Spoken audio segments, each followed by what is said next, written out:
tal? ¿Cómo les va? Bienvenidos a una nueva edición de Entre Comillas aquí en Ecomedios.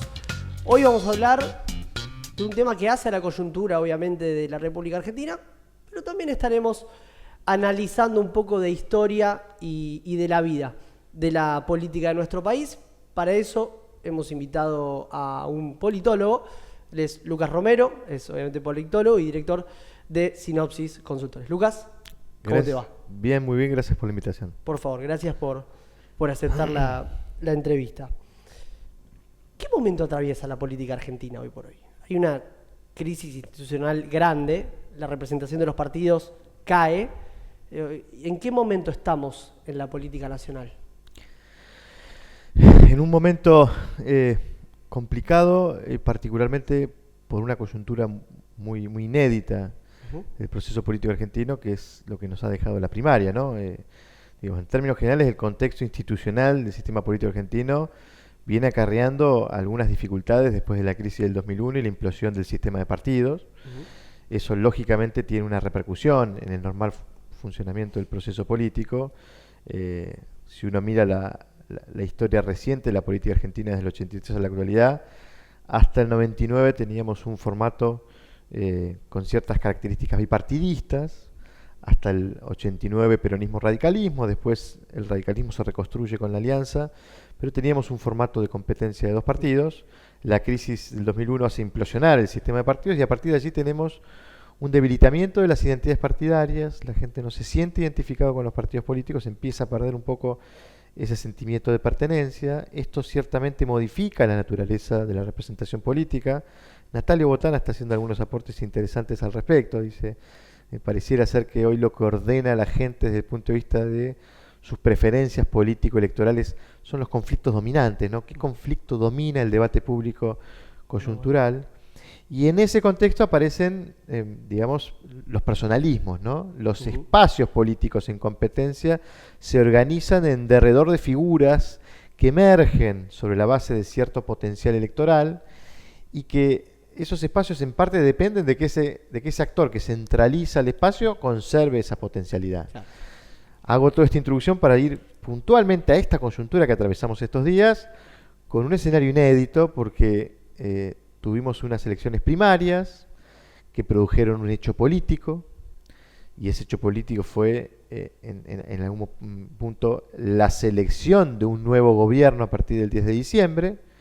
Ese hecho político no tiene un correlato institucional porque el candidato que triunfó en las primarias no es un candidato electo, sino un candidato en campaña y en un contexto económico muy delicado en donde los agentes económicos necesitan visualizar quién está al comando de esta nave, claro, ¿no?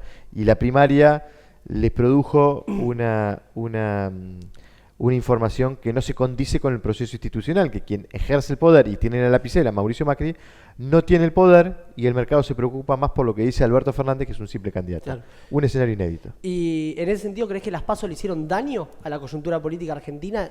¿Esta PASO particular, en la que no se eligió? Nada. Sí, claramente es una externalidad negativa que nos deja la primaria, una consecuencia no deseada que quizás no había sido visualizada con nitidez, que podía producirse, porque las dos experiencias que teníamos de primaria en elecciones presidenciales habían sido el 2011, en donde la primaria ratificó la continuidad del gobierno en ejercicio, con lo cual no produjo ninguna anomalía, y en el 2015, en donde la primaria no resolvió la elección. Candidatos, realmente. Eligió candidatos, funcionó como primaria, y la elección finalmente terminó yendo a un balotaje. En este caso, la primaria prácticamente nos eligió, nos resolvió el proceso electoral, dejándonos un periodo de transición no solo largo, sino anómalo por esto que marcábamos, ¿no? Hasta el 27 de octubre no tenemos presidente electo, pero tenemos un presidente en ejercicio muy debilitado por el resultado electoral, y recién el 27 de octubre podremos tener un presidente electo que pueda sentarse a encarar una transición con el gobierno saliente. Insisto en esto, en un contexto en donde la economía necesita certezas y no incertidumbres, ¿no? ¿Y qué opinión te merecen las primarias? Porque, por lo menos mi impresión es, si haces unas primarias realmente para elegir candidatos, como lo hizo quizás Cambiemos en 2015, puede ser una herramienta válida, pero estas primarias No tiene mucho sentido. A ver, recomiendo analizar o evaluar el funcionamiento de un instrumento en relación al objetivo planteado. El problema que tenemos con la primaria es que había un objetivo formal, digamos, el objetivo deseado y el objetivo que motivó la aprobación de este régimen de primaria, y un objetivo implícito político, que era el más importante. Néstor Kirchner promueve la incorporación de este mecanismo de primaria luego de la derrota de 2009. Con Sergio Massa, ¿no? No, la derrota de 2009 a manos de Francisco de Narváez en la provincia de Buenos Aires, y le produce a él una situación política de riesgo porque enfrentaba 2 años finales de ese mandato, del mandato de Cristina Kirchner en realidad, con el riesgo de que el peronismo se disperse. Para evitar esa dispersión de un peronismo yendo a reconstruir una alternativa a un gobierno derrotado, Néstor Kirchner les ofreció a todos reglas de juego, un mecanismo para dirimir las cuestiones internas sin que nadie se vaya del gobierno, ¿no? Fue una forma de contener a un peronismo que había visto un Néstor Kirchner derrotado y que podía ver el fin de ese periodo que había iniciado en 2003. Claro, podía llegar a atomizarse de alguna manera por otro lado. Entonces les pone esas reglas de juego en donde el Estado es el que le ofrece a los partidos la posibilidad de y la infraestructura legal y jurídica para llevar adelante elecciones internas. Porque en definitiva las primarias no son más que eso. Obviamente que los objetivos buscados y deseados públicamente a partir de la primaria era reorganizar el funcionamiento de los partidos, potenciar y fortalecer el funcionamiento interno de selección de candidatos, y tuvieron algunas consecuencias positivas para el proceso político. Creo que ayuda a achicar mucho la oferta electoral, eso es deseable. Cuanto más chica es la oferta, es más clara la oferta para el elector, con lo cual mejora la calidad de la decisión del votante. Achicó mucho la cantidad de partidos, eliminó una cantidad de partidos que subsistían sin motivos para subsistir. Creo que hubo algunas externalidades o algunas consecuencias positivas, pero claramente es un instrumento que hay que corregir, sobre todo por esto. Y ahí me parece que la corrección necesaria es pasar un sistema de primarias con voto no obligatorio. Si no hubiera habido voto obligatorio en esta primaria, Mauricio Macri podría haber no convocado a sus votantes a participar, porque el partido gobernante resuelve tener una candidatura única.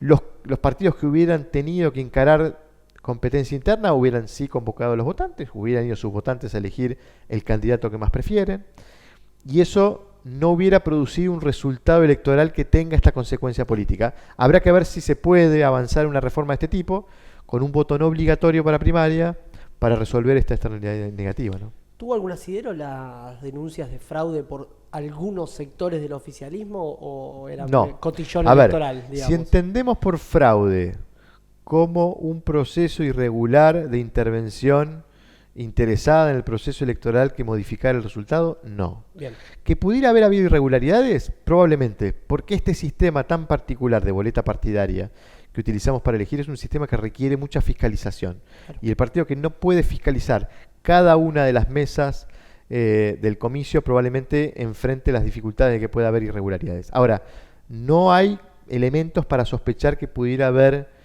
una irregularidad de magnitud que cambie el escenario. De hecho, por mencionar, hubo muchísimos telegramas con 0 votos, pero no para un partido, para muchos. Para varios.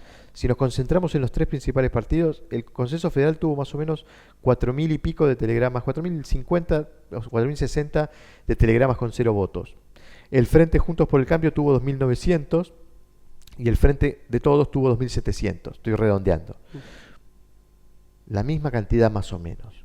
De hecho, se dio que el 80% de esos telegramas con 0 votos para Macri y con 0 votos para Alberto Fernández eran los mismos telegramas. O sea, el telegrama tenía 0 votos para los dos. ¿Por qué? Porque el protocolo en la carga de los telegramas es que cuando un data entry, una persona encargada de ingresar los datos al sistema, si ve un número que no lo entiende, pone un 0. Está obligado a poner un 0. Porque antes que poner un número que no corresponde, prefiere poner 0, después se revisa en el escrutinio definitivo. Que es el que vale al final. Exactamente. De hecho, este escrutinio provisional no tiene validez legal. El único que tiene validez legal es el definitivo. Probablemente así se reduzcan mucho los telegramas con 0 votos Y insisto que hasta aquí se está finalizando el escrutinio definitivo. No hubo ninguna denuncia formal de los fiscales de los partidos que están participando de ese escrutinio, con lo cual es de suponer que no encontremos grandes irregularidades en él. Bien, te dije que íbamos a hacer también un poco advertí que íbamos a hacer un poco de historia. Te propongo revisar 6 presidentes de la vuelta de la democracia para acá, 6 presidentes que han tenido en realidad poder, lógicamente, no estamos hablando de Rodríguez Sá ni de Puerta, por ejemplo.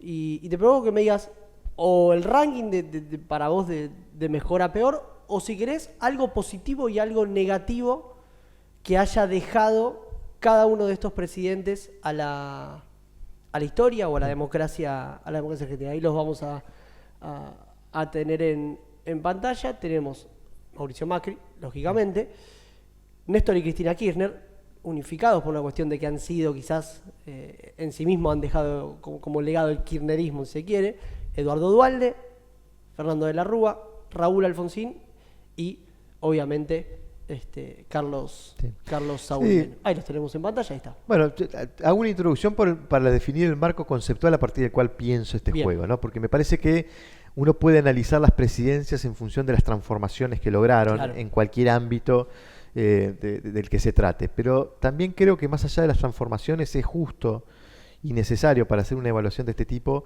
analizar dónde empezaron y cómo terminaron. O sea, qué recibieron y qué entregaron, ¿no? En el más menos me parece, porque si uno se queda con el final, con lo que entregaron, me parece que está siendo injusto respecto de lo que recibieron. Bien.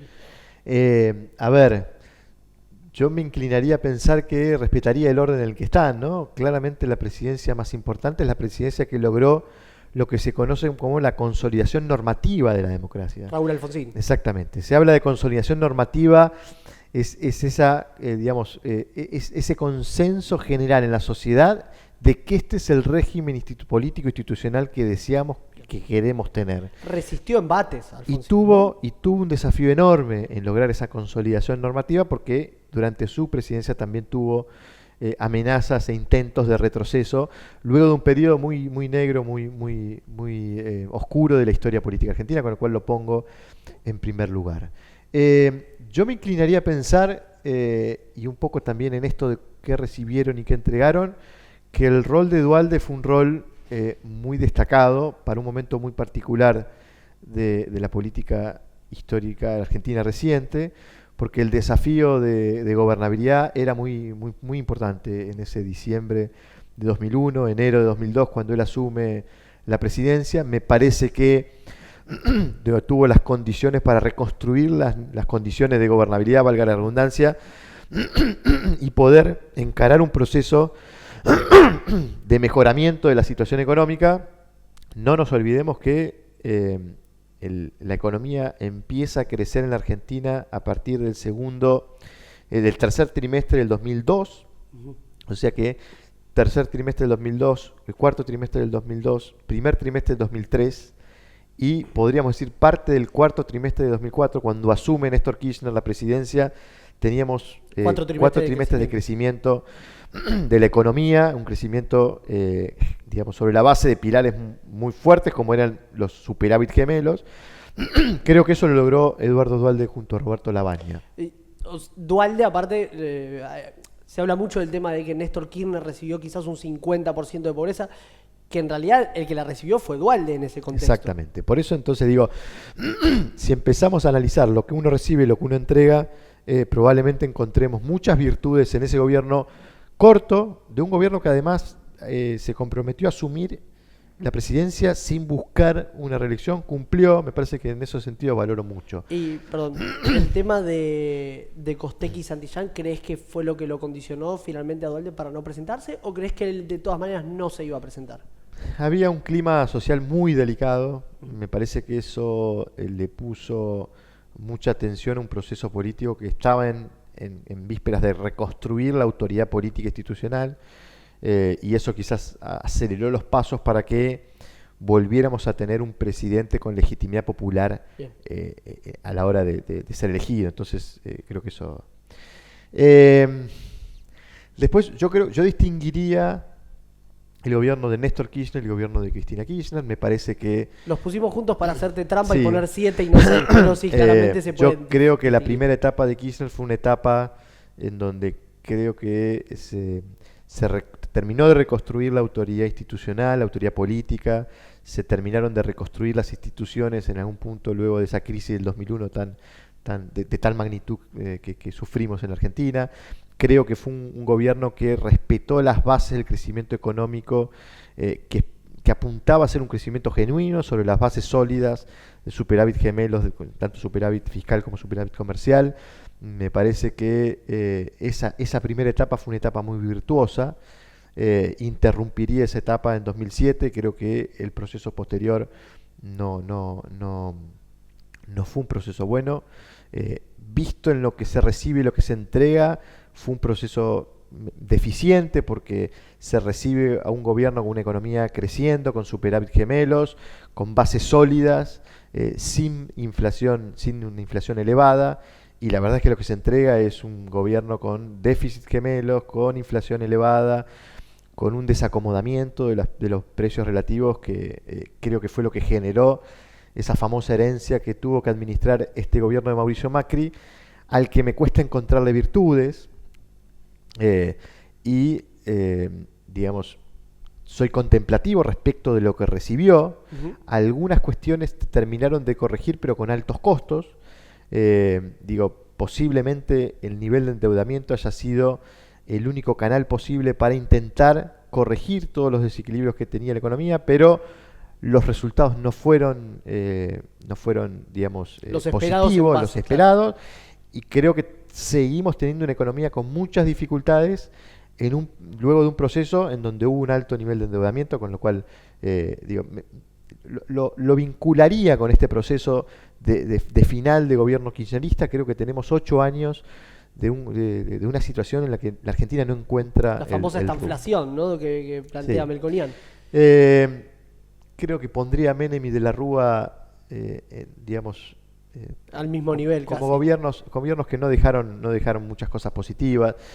Si bien Menem logró reconstruir, el escenario económico luego de la hiper del 89, me parece que fue a costa de un sacrificio que ni la gente ni el Estado tenía que dar, y tuvo un final de mandato en donde entrega un poder con muchos condicionamientos, y creo que le aplica a De la Rúa lo mismo que le aplica a Macri, ¿no? El gobierno no fue bueno, pero en todo caso uno debería ser contemplativo respecto a que tampoco fue bueno lo que recibieron. La herencia que recibieron cada uno de ellos fue una herencia muy condicionada, en el caso de La Rúa por ese régimen de convertibilidad que le había puesto un force muy fuerte al proceso económico, y eso condicionó mucho lo que se podía hacer durante ese periodo histórico, y a Macri creo que le pasó lo mismo, ¿no? Perfecto. ¿Cuánto hay de cierto en eso que ya quedó como el mito popular? Menem armó la bomba, a ver, La Rúa le explotó. Bueno, probablemente aplique también a esta transición Cristina Kirchner-Macri, ¿no? O sea, claro, los dos, tanto Cristina como Menem, entregan un gobierno con muchos problemas económicos, particularmente los dos con un gobierno en donde la crisis todavía no se había manifestado, pero tenía, la economía una dinámica bastante compleja. Solo pensar, en el caso de Cristina, que es un gobierno con déficit público, con déficit de cuenta corriente, con una presión impositiva altísima, con lo cual ya te deja ahí una suerte de callejón sin salida, ¿no? Porque hay que ajustar el gasto, pero no puedes subir más impuestos, no puedes emitir porque tenés una inflación inercial superior al 20%, que no tiene el 80-90% de los países del mundo, y en ese contexto había que hacer ciertas correcciones que este gobierno no pudo. No me animo a decir que no quiso, pero efectivamente no las pudo hacer. Ahora, vos marcás esto, ¿no? Que el final, o por lo menos todo el proceso de Cristina, evidentemente fue malo. El momento de Mauricio Macri, lo que va a dejar, tampoco es bueno. ¿Cómo se explica que sigan siendo los dos candidatos más competitivos? Está bien, Cristina amparada más en la figura de Alberto, no, pero hoy por hoy las dos fuerzas tienen como principales líderes a Mauricio Macri y a Cristina Kirchner. Sí, de hecho yo creo que la sensación de frustración que hoy inunda la opinión pública tiene que ver con eso, con que el proceso de alternancia no funcionó. Porque ¿qué es lo que, renovación ¿qué es lo que puede darse, pensar ¿no? la gente? Bueno, esto no funciona, lo cambio, y lo que viene tampoco funciona, entonces, esa frustración precipitada que produjo este gobierno de Mauricio Macri en la gente, creo que es lo que fue lo que generó una especie de sentimiento antisistema, ¿no? La gente se enojó con todos. Siempre menciono lo mismo, cuando iniciamos el ciclo de Mauricio Macri, si uno metía a todos los dirigentes políticos, los principales dirigentes políticos, en una bolsa y hacía un promedio de la imagen que la gente tenía de esos dirigentes, el promedio daba 0. Es decir, había dirigentes con imagen positiva, otros con imagen negativa, en promedio 0. Bueno, si uno hace ese mismo análisis hoy, previo a la elección, digamos, el promedio nos daba superior a -20. O sea, toda la clase política cayó en la consideración pública sin, digamos, banderías políticas por igual magnitud, y teníamos esta particularidad, ¿no? Que nos encaminamos un proceso electoral en donde los dos protagonistas, tanto Macri como Cristina, tenían más de 50% de imagen negativa, en torno a 30% de imagen positiva, y era una alternativa, una oferta electoral muy compleja para la gente en elegir entre eso, ¿no? Creo que, digamos, a la luz del resultado, claramente la decisión de Cristina de correrse de la candidatura a presidente, o sea, de nominar a Alberto, me parece que fue, digamos, una buena lectura de esta circunstancia, y a la luz de los resultados, una decisión muy exitosa, ¿no? Se podría decir que jugada Alberto mató jugada Pichetto, digamos. Creo que la decisión de Cristina le cambió el rival al gobierno. El gobierno no interpretó eso, no hizo ese diagnóstico, y creo que el resultado refleja eso, ¿no? Y en este contexto, ¿por qué no prosperó la tercera vía que proponían en un momento más a Pichetto, Urtubey, Labaña, que quería, que no quería, y Juan Schiaretti? ¿Por qué eso no pudo ser? Esto nos introduce en una discusión histórica y aún no saldada incluso por la academia respecto de qué es lo que define el comportamiento electoral, si la oferta o la demanda, ¿no? Porque había una demanda. Exactamente. Y hago esa introducción porque efectivamente al comienzo del 2019 uno podía detectar que había una demanda numerosa, cuantiosa, muy significativa de una porción del electorado que reclamaba algo nuevo, que no quería ni Macri ni Cristina. Pero esa demanda necesitaba que aparezca la oferta. Y creo que eso es lo que no apareció. Nunca apareció la oferta, porque los actores que intentaron construir esa oferta electoral para esa demanda no lograron los acuerdos, los consensos necesarios para llegar a consolidar esa oferta, independientemente de que los polos, tanto Macri como Cristina, leyeron esa situación y operaron, actuaron para desarticular ese centro, ¿no? Unos trayéndose a Massa, otros trayéndose a Pichetto, y quedó finalmente Roberto Labaña y Urtubey, que fue finalmente una oferta que no estuvo a la altura de lo que esa demanda reclamaba, y esa demanda lentamente se volvió a ubicar en alguna de las dos alternativas de los polos. Creo que eso explica ese proceso de polarización que se vio hacia el final de la campaña, en donde pareciera ser que los polos se alimentaron de los desencantados de la tercera vía, que lentamente fueron abandonando ese posicionamiento esperando alguna alternativa distinta, y decidieron inclinarse por uno o por otro. Y en ese sentido, ¿es reversible el resultado de las PASO? El gobierno tuvo una batería de medidas, obviamente por el palazo que se pegaron en la PASO. ¿Hay chance de que el gobierno lo revierta después de lo que fue la marcha el otro día, o parece ya bastante complicado? Uno no debería descartar que un escenario suceda, porque por algo existen los cisnes negros, un elemento disruptivo que cambie diametralmente el escenario electoral, pero la verdad es que las chances se ven remotas, no solo desde lo cuantitativo, no solo desde lo matemático.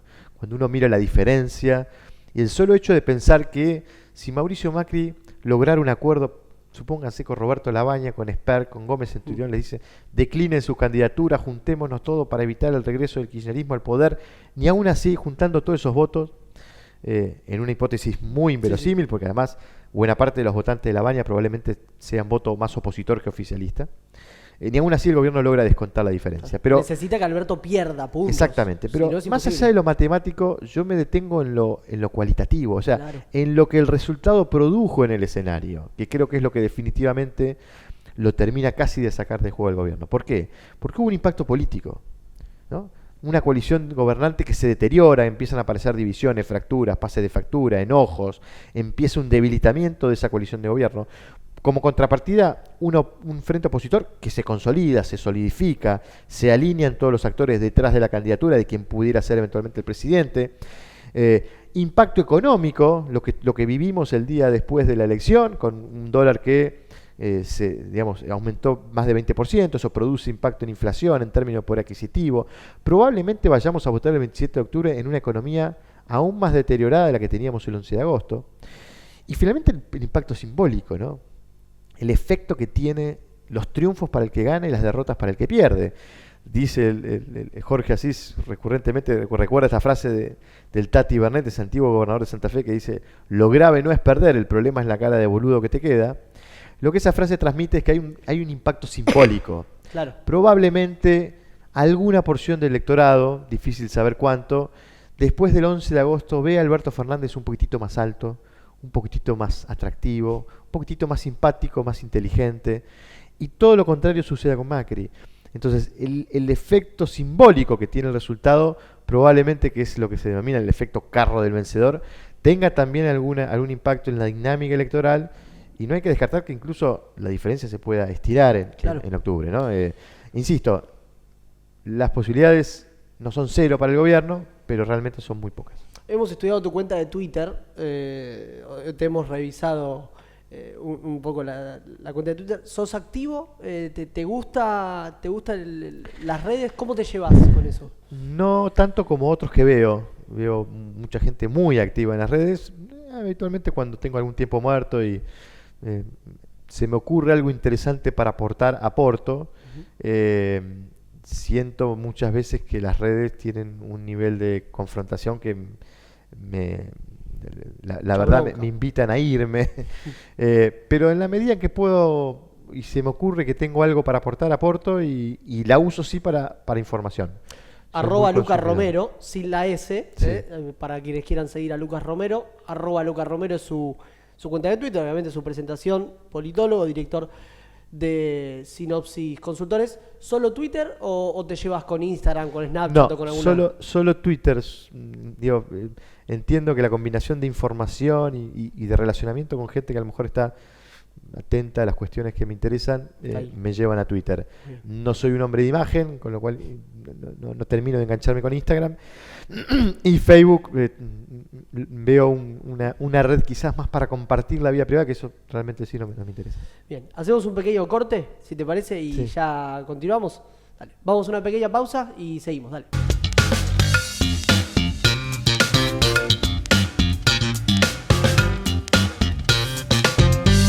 Continuamos aquí en Entre Comillas dialogando con el politólogo Lucas Romero. Y marcabas vos hace un ratito nos marcabas que lo que predomina es cuál es el conflicto que la gente tiene en la cabeza. A lo largo del tiempo, ¿la corrupción ha sido el gran déficit de la política argentina o no lo ves de esa manera? No así para la gran mayoría de la gente. Cuando uno pregunta a la gente preocupaciones, y lo hacemos sistemáticamente en Sinopsis para interpretar un poco el clima de opinión, en los últimos prácticamente 18 meses, digamos, la principal preocupación es la economía, en particular la inflación, y cuando uno se fija en la preocupación que la gente tiene por la corrupción, ha sido una preocupación, no destacada a lo largo de todo el proceso de Cambiemos. Los picos de preocupación por la corrupción se dieron particularmente en dos momentos muy especiales de este proceso. Uno, en el caso López, agosto de 2016, y el otro, el caso Cuadernos, agosto de 2018. En esos dos momentos vimos un pico que no llegó ni al 30% de menciones. Es decir, hay una preocupación. Ahora, ¿esto significa que a la gente no le preocupa la corrupción? No, probablemente a más gente le preocupe la corrupción, pero muchas veces la importancia de los temas económicos tapa otros temas, los desplaza, y creo que eso es lo que hemos visto a lo largo de todo este ciclo, ¿no? Una situación económica muy desfavorable, muy desmejorada para la gente, la haya llevado a relativizar los problemas de corrupción, pero decididamente son temas que seguramente al grueso de la población les preocupa y un terreno en el cual la Argentina necesita mucho camino por recorrer, ¿no? Yo, particularmente me cuesta caerle a la política digamos, a la hora de mencionar la problemática de la corrupción exclusivamente, porque creo que también es un factor del cual tenemos que hacernos cargo la sociedad civil, porque es cierto que la política tiene mecanismos de control interno para evitar que haya este tipo de comportamientos, pero decididamente no podemos descansar en que la política se controla a sí mismo. Hay que tener más compromiso, digamos. Necesitamos tener por parte de la sociedad civil recursos, anticuerpos para reaccionar frente a eso, consolidar instituciones de la sociedad civil que tengan capacidad de contralor de la política, y creo que la solución va a estar ahí, porque se han hecho algunos avances en esta gestión, en esa materia. Creo que probablemente, sobre todo en el Estado, en el nivel nacional, tengamos herramientas de control interno que nos garanticen, o por lo menos ir avanzando en esa materia. Ahora en los estados subnacionales y municipales probablemente no los tengamos esas herramientas, y ahí es donde se requiere una presencia de la sociedad civil auditando, controlando, monitoreando, tratando de evitar que efectivamente la política se tiente. En ese sentido, somos poco exigentes los ciudadanos a la hora de elegir. Es como que se toma el proceso electoral como la única herramienta de participación, y quizás puede haber más. Sí, probablemente haya por parte de la opinión pública, digamos, una falta de compromiso y exigencia en términos de respuesta frente a la problemática de la corrupción. Fíjate qué curioso. Latinobarómetro, que es un instituto que tiene sede en Chile y que hace estudios sistemáticamente a nivel regional de opinión pública, hace unos años atrás, si mal no recuerdo, el informe de 2017, elaboró una investigación sobre la preocupación que la opinión pública latinoamericana tiene sobre el tema. Le preguntaba a la gente si estaba dispuesto a tolerar ciertos márgenes de corrupción a cambio de que el gobierno les resuelva sus problemas. Roban pero hacen. Exactamente, el roban pero hacen. Y en Argentina el 37% de los argentinos contestó afirmativamente, o sea que estaba dispuesto a tolerar ciertos niveles de corrupción si les resolvían sus problemas. Es decir, hay una...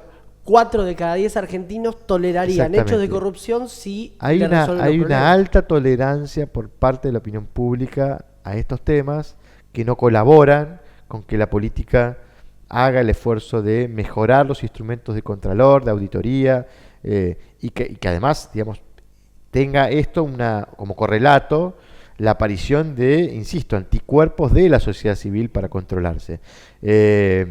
También es cierto que cuando aparecen problemáticas tan angustiantes como son las problemáticas económicas para segmentos que tienen muchas necesidades, probablemente los temas institucionales queden relegados y postergados, lógicamente. Pero bueno, insisto en este punto, creo que no debemos descansar en que la política solucione este tema.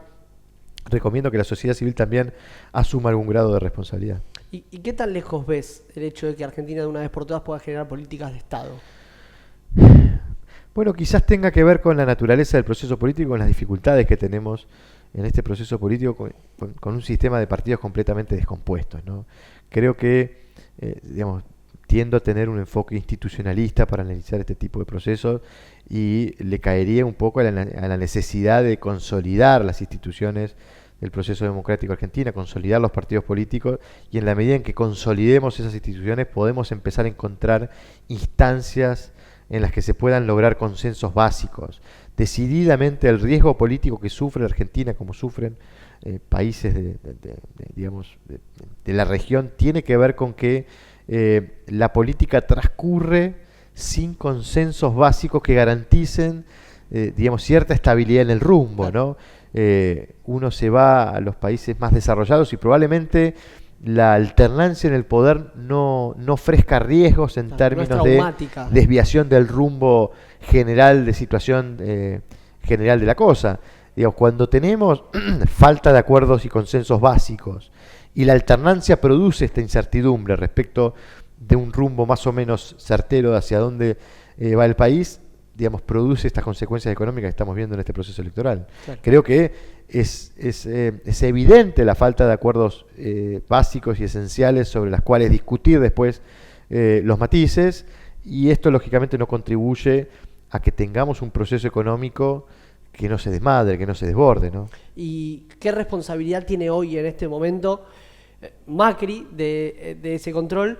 ¿Y qué responsabilidad tiene Alberto de que el clima social y el clima político, como se dice, no explote por el aire. ¿Hay responsabilidad de un tipo que, como él mismo dice, no tiene ninguna legitimidad todavía, porque es candidato nada más? Sí, tiene responsabilidad por la responsabilidad que el resultado le dio. Bien. Ahora, que él tenga incentivo para colaborar es otra cosa.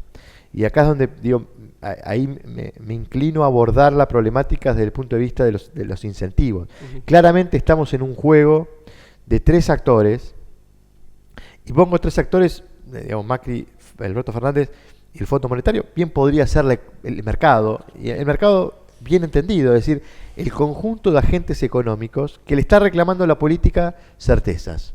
Decime lo que vas a hacer. Exactamente. Ahora, le reclama una política que perdió, acaba de perder el piloto de la nave, porque el que tiene que conducir esta nave hasta el 10 de diciembre no tiene poder para conducirla, y el que posiblemente la conduzca a partir del 10 de diciembre no tiene ningún interés todavía de hacerse responsable de algunas circunstancias que no controla. E inclusive lanza algunas declaraciones ambiguas de alguna manera. Exactamente. ¿No? Entonces, el sistema de incentivos que tiene cada uno de los actores no colabora para que haya cooperación.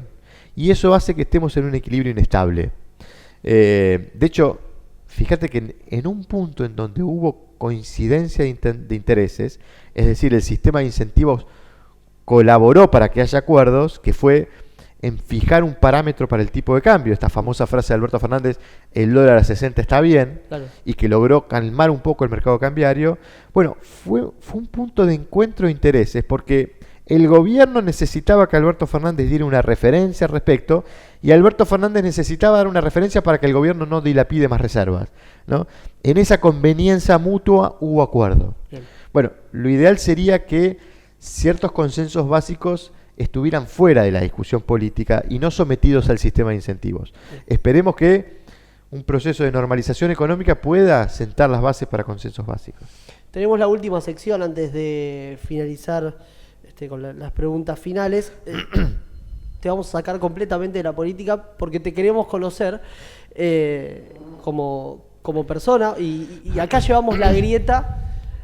La grieta aplica todo, ¿no? La grieta que tanto nos viene acechando hace tiempo, y por eso te hemos preparado imágenes de diferentes cosas que, como dicen, es una u otra, no hay alternativa, ¿no? ¿La carne es jugosa o seca? Jugosa, sin dudarlo. Muy bien, adherimos. A ver la siguiente. El corte del sándwich, ¿derecho o transversal? Derecho. Bien, siguiente, vamos a la siguiente imagen. ¿Utilizás señaladores o sos de esas personas que doblan la página y señaladores? No mutilo el papel. Bien, perfecto. ¿Sos amigo del e-reader o no? No. No, libro de papel. Sí, libro de papel. ¿Pizza o empanadas? Es complicado porque no elegí ninguna de las dos, pero si tengo que elegir me inclinaría por la empanada. Bien, y tenemos creo que una más. Ahí está. ¿El reloj clásico de agujas o el reloj inteligente? Bueno, al igual que en el anterior, no uso reloj. Ah, muy bien. Está en desuso el reloj. Yo creo que la función de darnos el tiempo ya pasó al celular. Claro. Y la verdad es que le perdí la comodidad de tener algo allí. Me siento más libre sin el reloj. Pero si volviera al reloj, me inclinaría a volver al reloj digital. Bien, con alguna funcionalidad. Seguramente para aprovechar la modernidad. Perfecto. Hacemos las últimas antes de agradecerte, Lucas. ¿Es posible hoy, como encuestador te lo pregunto, hacer un sondeo de lo que puede llegar a pasar en octubre o no? Porque hubo una discusión muy grande con todo lo que pasó con las encuestas en el último tiempo. Sí, posible es. Yo ahí quisiera, en primer lugar, liberar a las encuestas como instrumento de investigación cuantitativa de la responsabilidad de lo que pasó. En todo caso, la falla está en los encuestadores y en la interpretación que los encuestadores hacemos de las encuestas. Lo que sí quiero aclarar para el público en general que no entiende o no tiene conocimiento sobre el tema, cuando hablamos de encuestas no hablamos de una encuesta, hablamos de diferentes metodologías de investigación cuantitativa.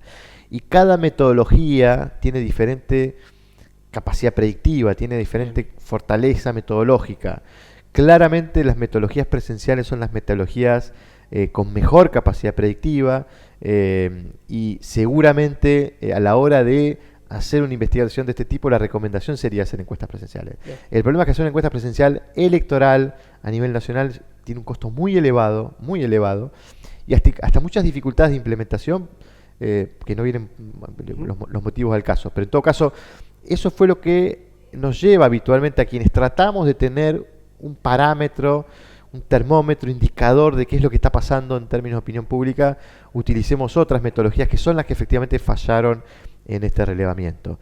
Y si tengo que encontrar un poco la falla, es que esas metodologías, digamos, haciendo una síntesis, ¿no? Pero creo que tanto las metodologías telefónicas como las metodologías online no permitieron cubrir con buena, digamos, con buen resultado algunos segmentos del electorado que tuvieron particularmente un sesgo de comportamiento electoral muy marcadamente a favor de Alberto Fernández. Y eso quizás explique por qué los pronósticos quedaron tan desviados del resultado final. De hecho, hiciste un hilo en Twitter hace poco de las secciones electorales en las que Alberto lo pasó por arriba. Exactamente. ¿No? Y precisamente quizás allí tengamos un perfil de votante de segmentos de menores recursos, de menor nivel de instrucción y de menor edad, y son los perfiles que nos marcan los desafíos para ese tipo de metodologías que no llegan a esos segmentos con mucha claridad. Cuesta llegar a los jóvenes por la baja tasa de respuesta, cuesta llegar a los segmentos de menos recursos por la ausencia de teléfono fijo, y cuesta también tener una buena impresión de los segmentos de menor nivel de instrucción.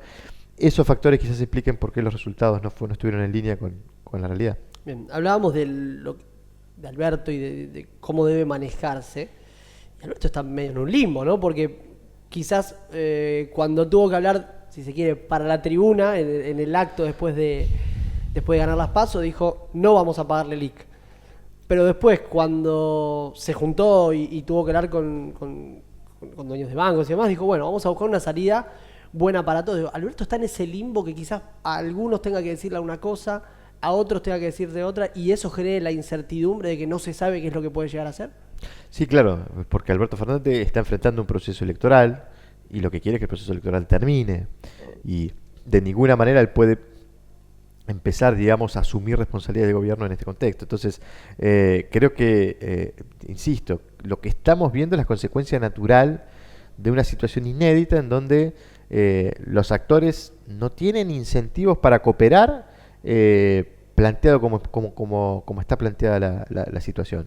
Va a requerir de mucha responsabilidad de los actores y mucha sensibilidad para saber identificar hasta dónde la situación puede, digamos, no reclamar cooperación, y a partir de qué momento esa cooperación se vuelve necesaria, ¿no? Esa sensibilidad tiene que estar presente porque vamos a transitar momentos de mucha inestabilidad de acá al 27, que posiblemente podamos tener a partir de allí un gobierno entrante y un gobierno saliente formalmente, y eso le dé los motivos a Alberto Fernández para sentarse ya con otra responsabilidad a conversar con los agentes, fundamentalmente con el Fondo Monetario, que está muy interesado en saber cómo sigue la cosa. Claro, ahora, y en los mensajes para adentro, el otro día lo vimos que a Mañeto, por ejemplo, trataba de Héctor y hablaba de muy buena manera.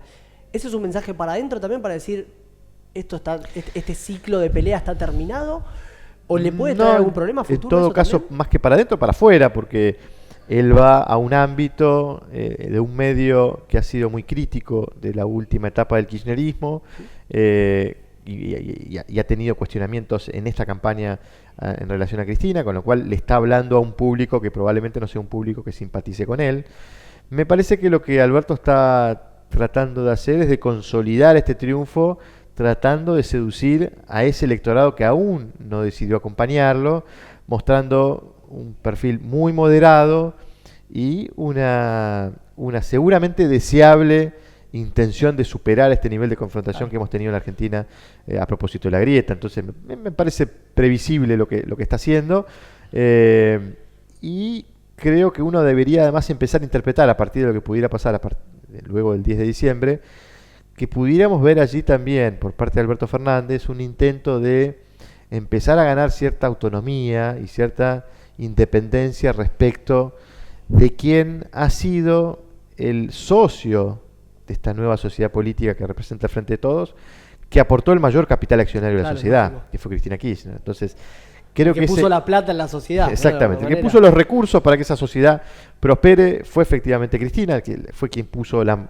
mayor parte de los votos, la mayor parte del apoyo electoral, para decirlo bien más formalmente, Y probablemente Alberto Fernández quiera desde el minuto uno empezar a ganar autonomía respecto a ese condicionamiento, y creo que ese intento de reconstruir un vínculo y una relación con un electorado que no lo está votando, posiblemente esté orientado también a consolidar su liderazgo político y ser un liderazgo que no esté condicionado por la figura de su vicepresidente y pueda gobernar con autonomía, que por otra parte es lo que quisiera cualquier dirigente político que estuviera en su lugar, ¿no? ¿Es comparable eso a lo que hizo Néstor Kirchner cuando asumió? Que de alguna manera tenía que construir poder, porque llegó con un apoyo frágil. Es el antecedente inmediato y obvio al que uno acude. Probablemente Kirchner haya tenido la misma necesidad de ganar independencia y autonomía respecto a quien había sido el dador de poder, quien lo había nominado como candidato, que era Eduardo Duhalde. Posiblemente veamos algo de esto a partir del 10 de diciembre. Habrá que ver cómo evoluciona esa relación, que va a ser la que va a caracterizar el nuevo proceso político en este gobierno de Alberto Fernández. ¿Cuánto daño le hizo la cúpula de Juntos por el Cambio a María Eugenia Vidal? Al no permitirle desdoblar las elecciones, al llevarla y traerla para todos lados, a sabiendas de que Macri le bajaba la imagen. Hubo un prejuicio. A la luz del resultado, a uno le cuesta retrospectivamente, contrafácticamente, ver un escenario de triunfo de Vidal. Quizás si se hubieran desdoblado la elección, aún eso tampoco hubiera garantizado un triunfo de Vidal. Difícil saberlo.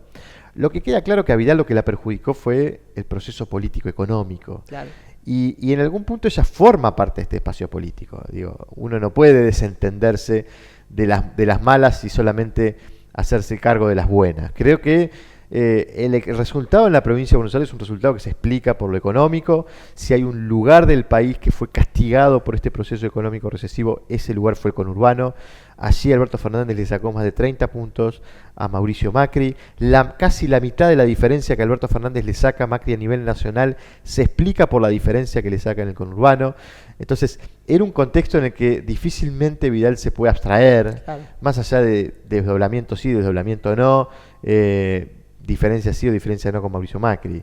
Quizás lo que sí hubiera producido o pudiera haber producido un cambio en el resultado es si Mauricio Macri hubiera tenido un buen diagnóstico de la realidad, hubiera tenido la real dimensión de lo que su gestión y su proceso político estaba ocasionando en la gente y hubiera decidido declinar su candidatura en favor de algún otro referente.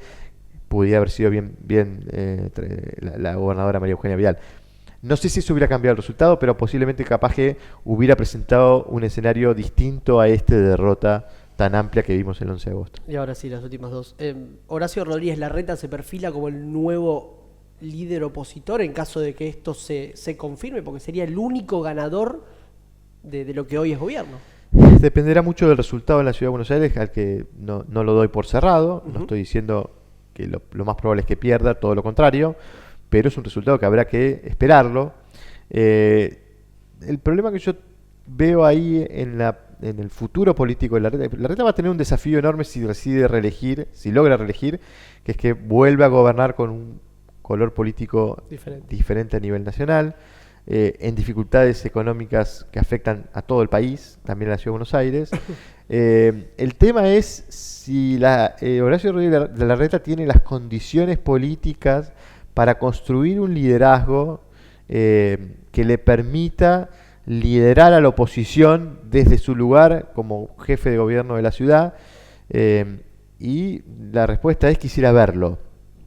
Creo que probablemente sea uno de los protagonistas del espectro opositor. También me imagino a María Eugenia Vidal teniendo un lugar protagónico en la escena opositora a pesar de esta derrota, porque probablemente sea una derrota que se explique más por lo nacional que por lo que... Claro, no es una derrota que no es una derrota que quizás la saque o haga finalizar su carrera política. Y también menciono el caso de Martín Lustó, ¿no? Que es una figura de la Ciudad de Buenos Aires que va a ser senador, va a estar en el Senado, y probablemente también sea una figura que el radicalismo vea con alguna intención para reconstruir su futuro. Le va a costar a la oposición reconsolidarse después de esta derrota si se confirman estos resultados en octubre, pero un dato interesante y también valioso para nosotros, para la gente, para la opinión pública: la oposición va a tener un número suficiente en el Congreso para evitar todas aquellas reformas que requieren mayorías especiales de 2/3. Esto es importante porque, frente a un riesgo de un proceso político hegemónico que quiera modificar reglas básicas, tenemos la garantía de que en el Congreso va a haber una oposición que tenga más de 2/3, al tiempo que descontamos que el oficialismo tenga las mayorías necesarias para aprobar leyes y reformas. Con lo cual, desde el punto de vista de la gobernabilidad, es un escenario deseable. Habrá que ver si esa gobernabilidad se usa para bien o para mal. Pero gobernabilidad va a haber y capacidad de tomar decisiones va a haber, que es lo que la Argentina necesita. ¿Y cuál va a ser la herencia de Mauricio Macri? Una herencia ¿Para pesada. con él o para con Alberto, no? Una herencia pesada, una herencia que yo no la adjudicaría 100% a Mauricio Macri, porque es una herencia que viene siendo acumulada, digamos, de malas gestiones anteriores también, pero una herencia muy compleja porque la Argentina necesita, por sobre todas las cosas, empezar a encontrar equilibrio en los precios relativos de la economía, un complejo desafío de ordenar la nominalidad de la economía para poder empezar a sentar bases sólidas de crecimiento sostenido y genuino en el tiempo que puedan generar desarrollo. Y para eso se requieren encarar una serie de reformas que van a requerir de consensos políticos. Esperemos que el proceso político que venga los pueda encontrar. Lucas, te propongo el ping-pong final ya Sí. para finalizar. Te voy a decir una palabra y vos me decís lo primero que te venga a la cabeza. Economía. Bolsillo. Pasión. Fútbol. Hincha de. River. Muy bien. Encuesta. Instrumento. Política. Poder. Hobby. Jugar al golf. Venezuela. Un desvarío. Argentina. La patria. Lucas, te agradezco mucho que te hayas tomado el tiempo. Bueno, estamos en contacto y muchísimas gracias por haber aceptado. Un placer de haber participado. Gracias.